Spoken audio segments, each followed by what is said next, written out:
Atlanta is hot right now. Yeah, it's going to be in the 90s today, but that's not what I'm talking about.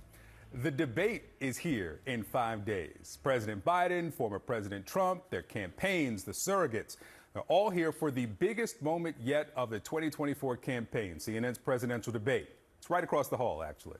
But there is another big event that politicos are paying close attention to, Copa America.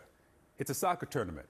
Well, some of the biggest stars in our hemisphere are playing, and it all started Thursday in Atlanta. And the Biden campaign sees an opening here to reach Latino voters. They have a new ad airing during the games with a football theme. 4 years ago, we were shut down. Stadiums were empty. Trump failed us. But then Joe Biden took over. Trump talks and talks. Joe Biden gets it done. So that ad is about leadership and the economy. It's a top issue for Latinos, often followed by immigration. Now, just this month, the president made two major moves on border issues. This week, he announced executive action to allow certain undocumented spouses and children of U.S. citizens to apply for lawful permanent residency without leaving the country. And earlier, the president announced limits on protections for asylum seekers who cross the border illegally. Now, the White House and the Biden campaign have seen the recent polls that suggest Republicans, even third parties here, are gaining ground with Latino voters. Is any of this likely to have an impact? Let's now talk about this with Mike Madrid. He's a veteran political strategist and author of the brand new book out this week, The Latino Century: How America's Largest Minority is Transforming Democracy. Also with us is Daniel Garza, president of the Libre Initiative, a conservative Hispanic group. Thank you, both of you. Mike, let me start with you. You warned Democrats that their continued loss of Latino voters specifically could be the key to a Trump reelection. Is it that Democrats are getting it wrong, or is it that Republicans are getting it right primarily? Good question. It's actually a function, great question. It's actually a function of both. Although most of the movement towards the Republican Party, which has been happening for about a decade now, since the high of 2012 in the Obama years, is happening despite Republican efforts, not because of them. Most of the evidence suggests that there's a larger demographic shift that's happening with third and now even fourth generation Latino voters. That's where most of the voter growth is. And there's clearly an economic populist strain that is driving most of the sentiment of Latino voters. So the question is exactly the right one. The answer is it is probably a function of both. But the opportunity for both Democrats to bring a lot of those Latino voters back into a historical range is as great as it is for the Republicans to push for even higher historic levels. Daniel, let me ask you about Trump campaign Latino voter outreach, because with Black outreach, we see the events that the former president is attending, the church event, the roundtable in Detroit, the cigars and cognac that several members of Congress have attended. What is the Latino outreach from the Trump campaign? I know they changed the branding from Latinos for Trump to Latino Americans for Trump, but what's it look like practically? Well, from my observation, Victor, what I'm seeing is that they're going where Latinos are at. They are connecting in a very real way, in the sense that I think the sentiment that you have to get across, one is that you care. And second is that your ideas are superior to your opponent.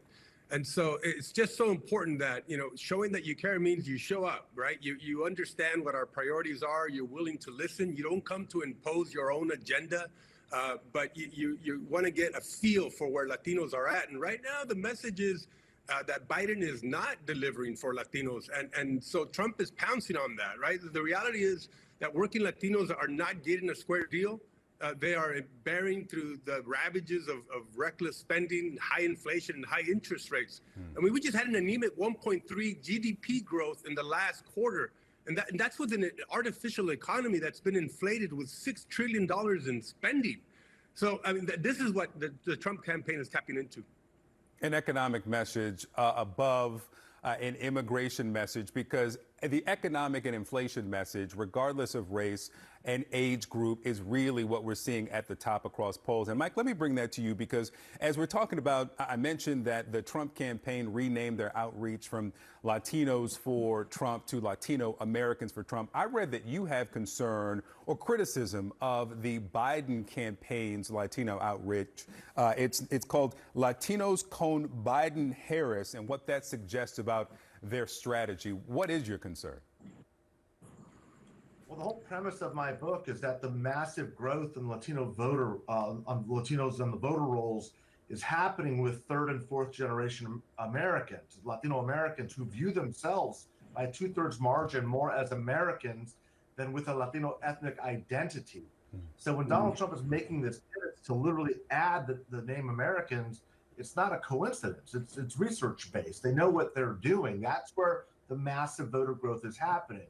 The Biden campaign has resorted to sort of an old 1970s, 1980s model of this stereotypical caricature of, a Spanish-speaking, more recently migrated Latino voter.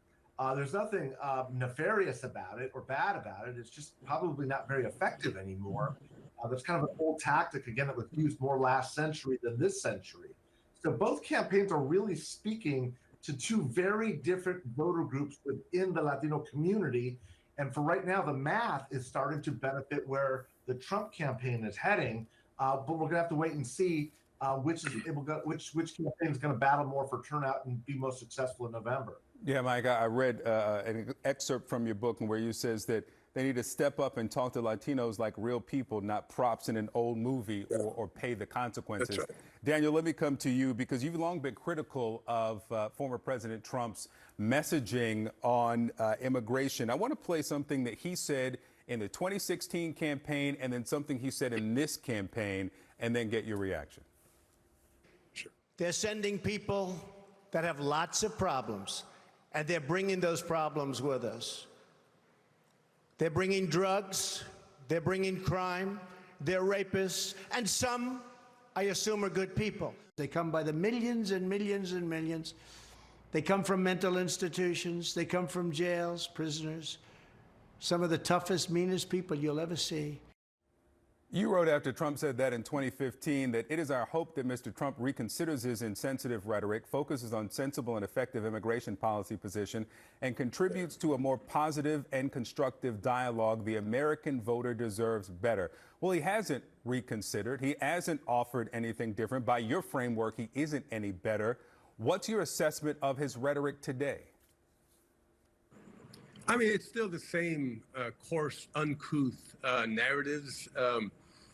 But, what's interesting is that I think some folks find that appealing. I mean, what they want is to get to the truth, deal with the problem, and find the solutions. Even so, for example, you started the segment talking about this sort of clever campaign with the Copa America. I think it's smart, actually, that Biden does that. But if you're not connecting on the top priorities, impacting our community, pointing to the real outcomes, real increases in opportunity and productivity, I think it'll be seen as window dressing and shallow piñata politics. And they don't see that with Trump. Trump just gets to the point and tries to find the solution. I think he's a fighter, is what Latinos will tell you. So not this campaigning on the cheap, or this mere pandering, campaigning with no real substance, right? In which, you're not earning our vote by talking about the merits of policy like you would with any other constituency. It just seems like it's superficial. And I think this is where Biden gets in trouble, to Mike Madrid's point. All right, Mike Madrid, I also did not mention you're one of the co-founders of the Lincoln Project as well. And Daniel Garza, thank you for being with us.